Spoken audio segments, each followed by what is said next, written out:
ଶୀତ ଦିନରେ ନିମ୍ବ ପିଡ଼ିଆ ସହିତ ସୋରିଷ ପିଡ଼ିଆ ମିଶେଇକିରି ଏମିତି ଫର୍ଟିଲାଇଜର କରିକି 3 ଦିନ ନହେଲେ 2 ଦିନ ଏମିତି ଭିଜେଇ ରଖିକି ତାର ଫର୍ଟିଲାଇଜରକୁ ବନେଇକି ଆମେ ଗଛରେ ଦେଇଥାନ୍ତି। ଆଉ ସେଇଟା ଗଛର ଗ୍ରୋଥକୁ ବଢ଼େଇଥାଏ, ଫୁଲ ଆଣିବାରେ ବି ବହୁତ ହେଲ୍ପ କରେ। ସେଇଟାକୁ ଆମେ ଏବେ ଖରା ଦିନରେ ଆଡ୍ କରିବା, ତ ତାର ପରିମାଣ କେତେ କ'ଣ ନବା ଚାଲନ୍ତୁ ଆଜି ଆପଣଙ୍କୁ ଦେଖେଇବି। ନମସ୍କାର, ନମିତା କିଚେନ୍ ଗାର୍ଡେନର ଆଉ ଗୋଟେ ମିନି ବ୍ଲଗକୁ ଆପଣମାନଙ୍କୁ ସ୍ୱାଗତ କରୁଛି। ତ ଏବେ ଖରା ଦିନ ଯେହେତୁ ଆମେ ପ୍ରତ୍ୟେକ ସମୟରେ ଗଛକୁ ଖାଦ୍ୟ ଦେବା ଜରୁରୀ, ଆଉ ସେଇଟା ଷ୍ଟେପ୍ ଅନୁସାରେ ଦେଇଥାନ୍ତି। କେବେ ଫର୍ଟିଲାଇଜର ଦେବା ସହିତ କେବେ ଆମେ ଭର୍ମି କମ୍ପୋଷ୍ଟ ଦେଇଥାନ୍ତି, ଆଉ ଗୋବର ଖାଦ୍ୟକୁ ବି ମଧ୍ୟ ଦେଇଥାନ୍ତି। ଗୋବର ଖାଦ୍ୟ କେହି ଡାଇରେକ୍ଟ ଦେଇଥାନ୍ତି, କେହି ଫର୍ଟିଲାଇଜର ଫ୍ରେମ୍ରେ ବନେଇକି ଦେଇଥାନ୍ତି। ତ ନିମ୍ବ ପିଡ଼ିଆ ବି ମଧ୍ୟ ଆପଣ ଦେଇପାରିବେ, ଗଛର ଗ୍ରୋଥକୁ ବଢ଼େଇ ପାରିବେ ଆଉ ଫୁଲ ବି ମଧ୍ୟ ପାଇପାରିବେ। ଯଦି ଆପଣ ନିମ୍ବ ପିଡ଼ିଆ ଖରା ଦିନରେ ଆଡ୍ କରୁଛନ୍ତି, ତେବେ ସେଥିରେ ଆପଣ ସୋରିଷ ପିଡ଼ିଆକୁ ଆଡ୍ କରିବେନି। ଯଦି ସୋରିଷ ପିଡ଼ିଆ ଦେଉଛନ୍ତି ତାହେଲେ ନିମ୍ବ ପିଡ଼ିଆକୁ ସ୍କିପ୍ ରଖିବେ। ଯଦି ଆପଣଙ୍କ ପାଖରେ ଶୀତ ଦିନରୁ ଆଣିଥିବା ସୋରିଷ ପିଡ଼ିଆ କିମ୍ବା ନିମ୍ବ ପିଡ଼ିଆ କିଛି ବି ଅଛି, ତ ତାକୁ ଆପଣ ଏମିତି ଫର୍ଟିଲାଇଜର କରିକି ଗୋଳେଇକି ଦିଅନ୍ତୁ। ଆଉ ସେଇଟା ମାତ୍ର ଗୋଟେ ମୁଠା ଏମିତି ଅଧ ବାଲ୍ଟି ପାଣିରେ ମିଶାଇବେ। 3 ଦିନ ପରେ ସେଇଟା ଲିକ୍ୱିଡ଼ ଫର୍ମରେ ବନିଗଲା ପରେ ତାକୁ ନ ଗୋଳେଇକି ଉପର ପାଣି ଗୁଡ଼ାକ ବାହାର କରିକି ଛାଣିକି ନେବେ।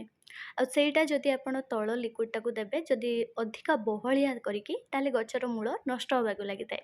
ସେଥିପାଇଁ କେବଳ ପତଳା ପାଣିକୁ ନେବେ, ଆଉ ଯେତିକି ପାଣି ଆପଣ ଫର୍ଟିଲାଇଜର ନେଉଛନ୍ତି ସେଥିରେ ଆପଣ 8ରୁ 10 ଗୁଣା ଆପଣ ସାଧା ପାଣି ମିଶାଇବେ।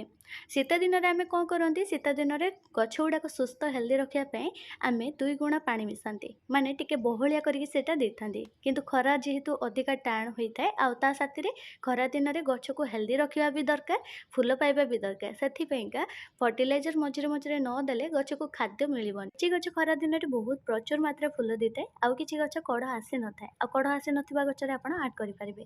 ଆଉ ଯଦି କିଛି ଗଛର ମାଟି ଏମିତି ଶୁଖିଲିଆ ନ ରହିକି ଓଦା ଅଛି, ତ ସେଇ ଗଛରେ ଆପଣ ଜମା ଏଇ ଫର୍ଟିଲାଇଜର ଦେବେନି। ଚେର ସହଜରେ ଟାଣି ନଥାଏ, ଗଛ ମୂଳ ପଚିଥାଏ।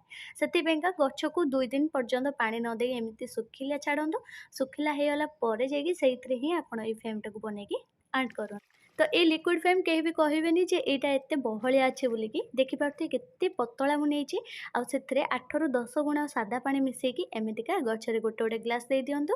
ଖରା ଦିନରେ ଇଏ ଆପଣଙ୍କ ଗଛକୁ ଇମ୍ୟୁନିଟି ବୁଷ୍ଟ କରିବା ସହିତ ଗଛର ନାଇଟ୍ରୋଜେନ୍, ଫସ୍ଫରସ୍ ମିଳେ। ତା ସହିତ ମାଟି ଭିତରେ ଥିବା କୀଟପତଙ୍ଗକୁ ଦୂର କରିବା ପାଇଁ ଗୋଟେ ଶକ୍ତିଶାଳୀ ଜୈବିକ କୀଟନାଶକ ଭଳି ମଧ୍ୟ ଇଏ କାମ କରେ। ବହୁତ ପ୍ରକାର ଜୀବାଣୁ ଏମିତି ଗଛରେ ଥାଏ, ତ ଆଜି ତା ଭିତରେ କିଛିଟା ନାଁ କହିବି, ଯାହାକୁ ଆମେ ନିମ୍ବ ପିଡ଼ିଆ ଦେବା ଦ୍ୱାରା ଦୂରେଇ ଯାଇଥାଏ। ନିମ୍ବ ପିଡ଼ିଆ ଦେବା ଦ୍ୱାରା ତାର ଗନ୍ଧରେ ଉଇମିଡ୍, ନେମାଟୋଡ୍, ଏଫିଡ୍, ମାଇଟ୍, ଗ୍ରୁପ୍ ଏସବୁ ଲାଗିନଥାଏ।